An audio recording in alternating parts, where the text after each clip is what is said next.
Well, it has been a long time since we've done this. Welcome back to Toycember. For those who have been following the channel for a long time, this is probably a big surprise because we haven't done this in a long time. And if you're new to the channel, let me give you a quick little rundown of what you're going to be getting for the month of December.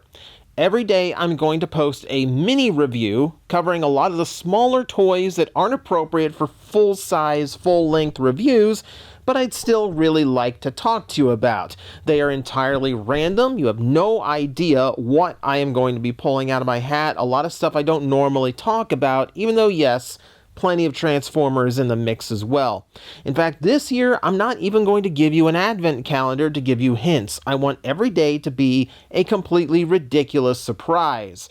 Also, I haven't picked half the stuff as I'm recording this.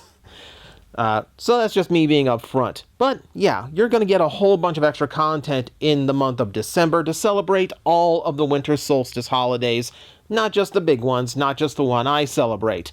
So we're going to start it off with one of my favorites of all time and one I'm surprised I haven't talked about before. This is the only Cybertron Skywarp that officially exists to this point, at least the one with the design I want in the colors I want. This was given out as a San Diego Comic-Con exclusive, and that is it.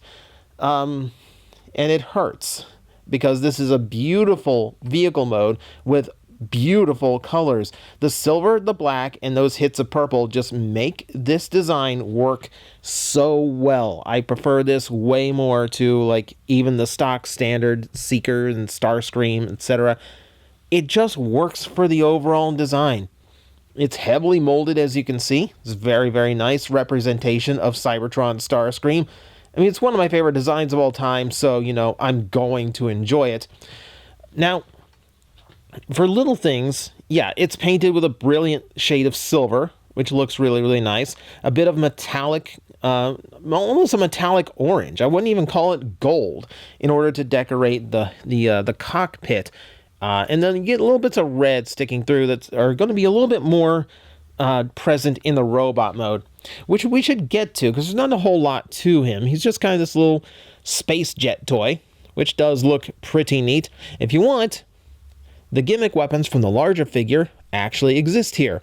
In fact, they're designed after the Supreme class version, because you're getting not only the sword blade on one side, you are getting the cannon on the other.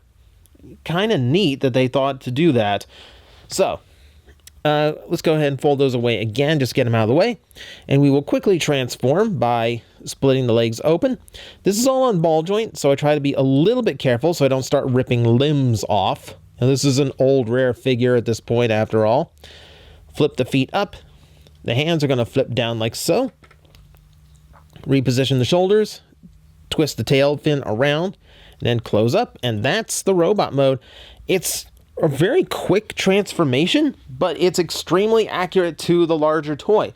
When you take out the ratchet joints, it's pretty much the same figure, just using ball joints instead. And yeah, very easy to do with just a quick little working of the hands. And it presents pretty nicely. I mean, it's a really good take on the Starscream mold. And yeah, here is where the purple really makes it sing. I love this mix of colors. The black and purple are iconic, but that silver just comes in and just does something for me. Like, it just hits right. I love how this design looks. Absolutely love it. Very clean design as well. He is a very, very nice figure all the way around. And again, the design is just impeccable. I love how it maintains the sleek look a Seeker should have, while still having this emphasis of power with the wide shoulders, and like it just works, right? It just works all around. I love this design. So function-wise, you are going to get a neck articulation that goes left and right. It is very tricky to use with his big shoulder stacks in the way, or whatever those things around his neck are called. I never know. Ball joints at the shoulders, or rather at the body, but they are ball jointed, so you have a lot of range of motion there. Nothing at the elbow or anything, nothing at the waist, but the ball jointed hips still work, and so do the knees, and the ankle if you really want it or need it.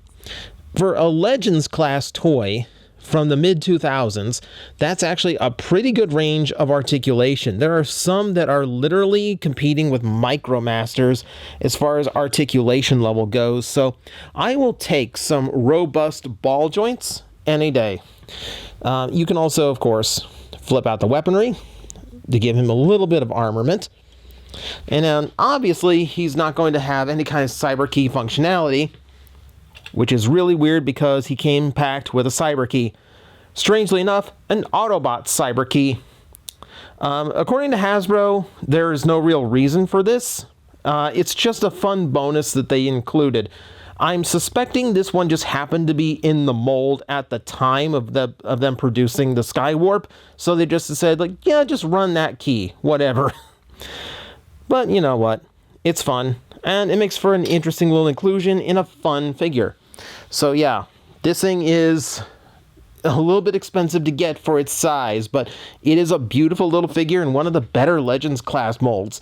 Now, hold on, because yes, there is a rumor listing that a new Walmart exclusive line is going to be Cybertron based, and it's going to include something originally called Black Starscream, later rescinded to Skywarp.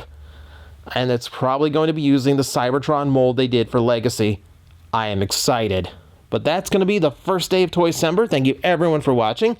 Next one will be a little bit shorter because I don't have to explain the format to you. So follow along every day. You really have no idea what's coming next because, frankly, I might not either.